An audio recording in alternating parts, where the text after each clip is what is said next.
There was this show, Kids Say the Darndest Things, that aired on, starring Bill Cosby. The intense television program involved some of the gosh darn cutest things kids could say, led by TV darling African-American comedian Bill Cosby.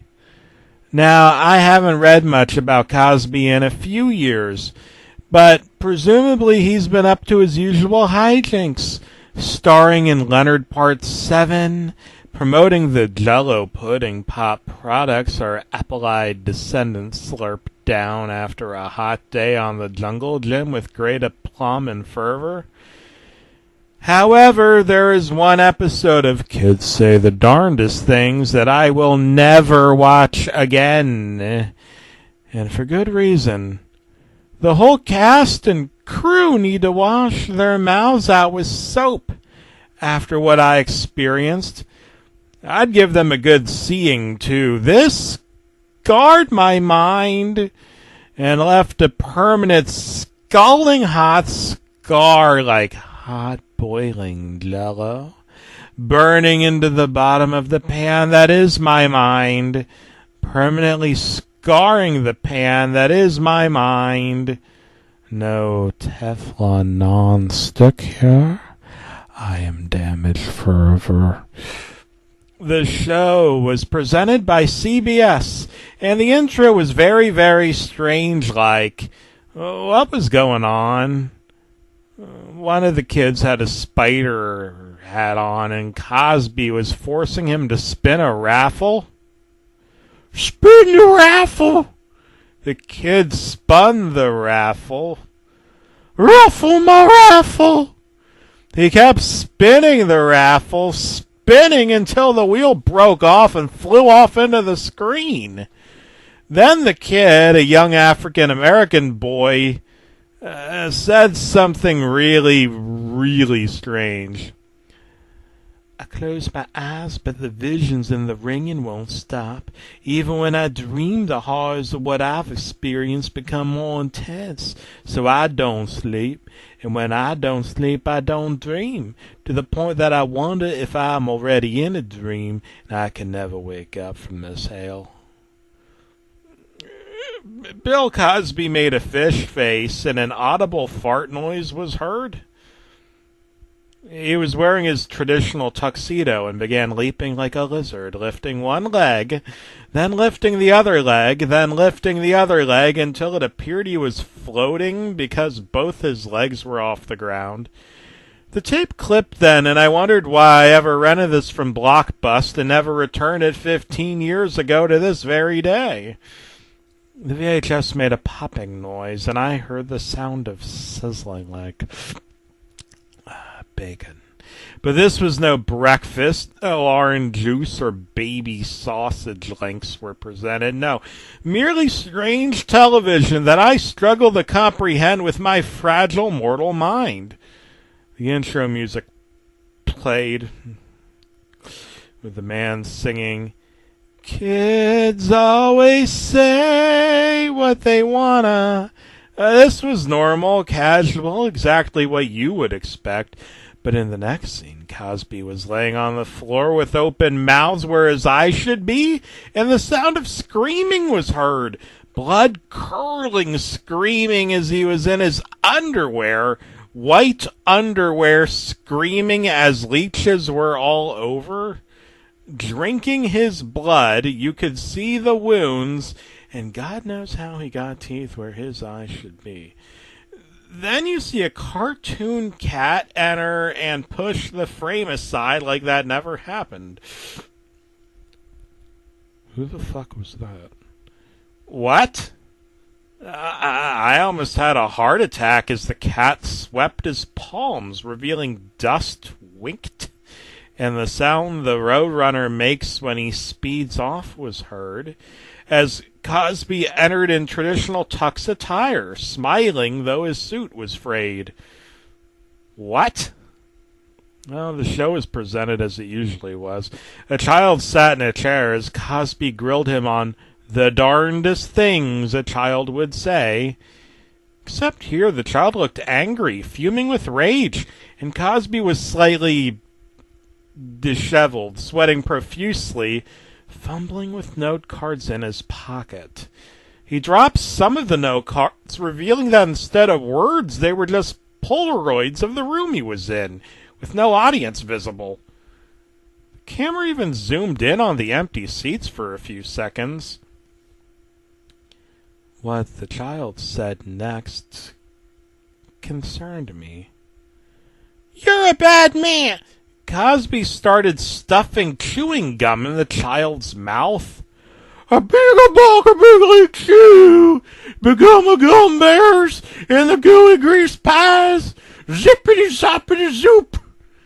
He blew a hot raspberry loudly over the child's profuse screams as Cosby stuffed exorbitant amounts of bubblegum into overstuffed boys' cheeks, stuffing them with bubblegum.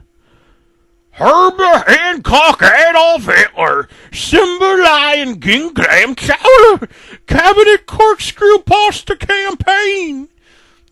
This wasn't even his usual gibberish. This was just a word salad he was using to flood the room with noise. "How does a bulldozer sound? Vreep!" He blew hot raspberry upon raspberry, his mouth flapping, his gums a-waving, lubricating with moist spit and flailing like a tube man with a tampon in his ass. Bill Cosby took out a piece of duct tape and slapped it on the child's mouth. "Don't kids say the darndest things?" He put his hands out, waving, sweating profusely, as the child wrote the words, "You are a wreck," in chalk on the floor before Cosby began to dance over them and mouthed an air tuba, flailing his air tuba, dancing over the child's chalk.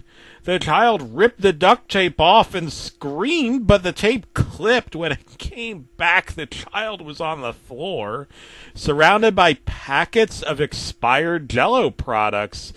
Cosby had apparently stuffed the child's eyes and ears with Jell-O pudding pouring from the child's face holes as he coughed up pieces of expired pudding products, mumbling. The child was mumbling about the Jell-O. "Wogged and whipped, whippty women!" Cosby started banging a cymbal and making Chinese fish faces as he circled the auditorium, no one laughing or clapping. In fact, he totally looked alone as tears started to spring forth from his eyes. "Wogged and whippity whippity manner!" He kept saying it over and over. That was when security entered and demanded to know what happened with the child and all the darndest things Cosby'd been up to lately. The child coughed and wheezed as the security guard used a wet nap to clear the obstruction, dried, cemented Jell-O pudding in the eyes, ears, and other orifices of the jewel-eyed guest star. The security guard looked concerned. "What happened, son? Who did this to you?" Cosby was sweating profusely, fumbling with the cards, sweating and fumbling, attempting fish faces as the facade began to crack, and various plastic spiders fell out of his cheap tux that turned out to be a Halloween costume he'd purchased at Bed Bath & Beyond. The child leered, coughing up pudding, got up on the stool, finally said, "The darndest thing." Cosby leered, his pupils shifting rapidly, and more rapidly as time went on. It seemed like it was taking forever for this kid to say his darndest thing. Then the camera zoomed, and the kid pointed an angry index finger at Bill Cosby, television's every man who played Dr. Huxtable on the eponymous Cosby Show sitcom. He pointed and pointed the finger, pointing and leering. Rapist! The child pointed straight at Bill Cosby. You're a fucking rapist!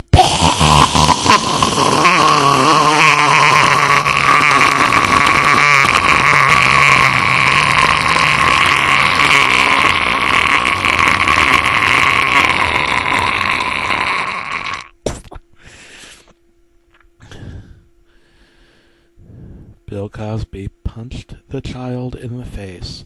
The kid fell down and slumped over unconscious. I couldn't believe this was happening.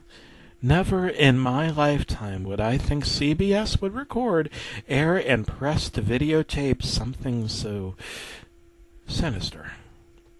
But here it was, 1987, for all of us to see and sneer. The child was bleeding from the nose, his eyes open, as Cosby scattered ceremonial pudding packets around his newest victim. The security guard put Cosby in a headlock, detained him, and escorted him out of the empty studio.